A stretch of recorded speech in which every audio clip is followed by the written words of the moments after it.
عارف الوی election کا اعلان کرنے کے بعد کھل کر سامنے آ گئے، بولے آئین اور قانون کے ساتھ کھڑا ہوں، آئین کا تحفظ کروں گا اور وہی کروں گا جو آئین ہمیں کہتا ہے۔ الیکشن 90 دن کے اندر ہونی چاہیے، ہر ادارے کا اپنا آئینی رول ہے جو اسے پورا کرنا ہے۔ کیسے میں اس عہدے پر ہوتے ہوئے وہ کام کروں جو مجھے آئین اجازت نہیں دیتا؟ میں یقیناً وہی کروں گا جو آئین کے مطابق ہے۔ انہوں نے کہا امریکہ کے اندر 2 جنگیں ہوئیں، 18ویں صدی کی بات ہے، امریکہ جو سپر پاور ہے اس کی 200 سالہ جمہوریت ہے، مگر آج تک الیکشن کبھی تاخیر کا شکار نہیں ہوئے۔ آج وہ سپر پاور ہے۔ 1812 اور 1860 میں 2 دفعہ جنگیں ہوئی، مگر امریکی صدور نے تب بھی الیکشن کروائے۔ انہیں بھی مشورہ دیا گیا تھا الیکشن ملتوی کر دو، مگر انہوں نے کہا اگر ہم الیکشن ملتوی کریں گے تو ہمارے دشمنوں کا آدھا کام وہیں پر ہو جائے گا اور ہم دشمنوں کو جیتنے نہیں دیں گے۔ آئین کے ساتھ کھڑے ہیں۔ کیسے دبنگ انداز میں گفتگو کی کچھ حصہ آپ کو سنواتے ہیں۔ دیکھ رہے ہیں وہ تماشا کیا ہے کہ جو جمہوریت کی بنیاد ہے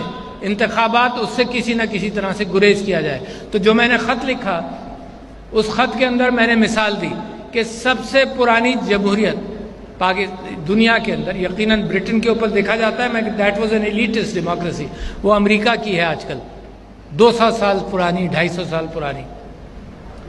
1812 کے اندر امریکہ نے declared war on Great Britain. During that war جولائی میں ڈکلیئر کیا، پریسیڈنٹ کا نام مجھے یاد نہیں آ رہا، آ جائے گا، جولائی ہے نہیں، لنکن واز 1864 اور 62، یہ دوسرا۔ تو جب وار ڈکلیئر کر دی تو لوگوں نے کہا اب نومبر آیا، نومبر میں الیکشن ہو نہیں سکتے، تم تو جنگ میں ہو۔ اس جنگ کے اندر Washington was taken over, destroyed and burnt, but the Americans had a democratic government۔ اس نے کہا نہیں، الیکشن نہیں پوسٹپون ہوں گے۔ تو 1812 میں وہ واقعہ میں نے کوٹ کیا۔ دوسرا کوٹ کیا ابراہم لنکن کا۔ ابراہم لنکن الیکٹ ہوا، الیکٹ ہونے کے ساتھ ساتھ ایبولیشن آف سلیوری کے بعد ان کی سول وار ہوئی۔ اس سول وار کے اندر 1864 میں لوگوں نے اس کو یہ کہا کہ الیکشن کراؤ گے تو نہ خود الیکٹ ہوگے اور نہ الیکشن کا ماحول ہے، کیونکہ ہمارے یہاں تو جنگ ہو رہی ہے بھائی۔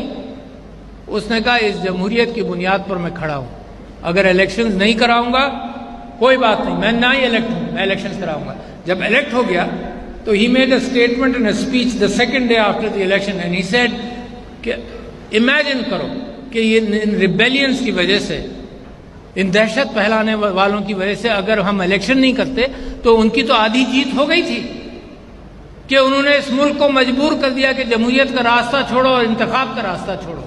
تو یہ میں نے 2 مثالیں دی ہیں، اس لیے دی ہیں کہ پاکستان گرتا پڑتا یہاں تک پہنچا ہے، اس لیے دی ہیں کہ مس انٹرپریٹیشن ہوتا ہے، اس لیے دی ہیں کہ ڈاکٹرائنز آف نیسیسٹیز اور اس طرح سے ہم نے غلطیاں کی ہیں، اس لیے دی ہیں کہ دنیا میں کہیں بھی جب الیکشنز ملتوی کیے جاتے ہیں تو اس کے بعد وہ راستے کھلتے ہیں جو ان ڈیموکریٹک ہوتے ہیں۔ دنیا میں ہر جگہ دیکھ لیجئے، وہ 90 ڈیز کے لیے، آپ کو یاد ہوگا ایک ڈکٹیٹر پاکستان میں آیا، اس کی مجھے تقریر یاد ہے کہ اس نے کہا جی 90 ڈیز کے اندر میں الیکشن کراؤں گا، اس کے 90 ڈیز شاید 10-11 سال میں پورے نہیں ہوئے۔ تو لہٰذا آپ ذمہ دار ہیں۔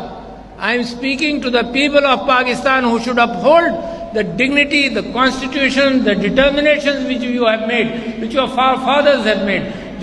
جو آئین کے اندر اور آئین کے سارے ڈاکومنٹس کے اندر آپ نے لکھا ہے اپنے لیے، اس ڈسپلن کو آپ پابند نہیں کریں گے۔ تو قائد اعظم کی جو بات تھی انہوں نے کہا کہ ایک تو یقین اور آپ کو ایمان ہو اپنے اوپر اور اللہ کے راستوں پر، پھر اتحاد ہو اور اس کے بعد اپنے آپ کو ڈسپلن کرو۔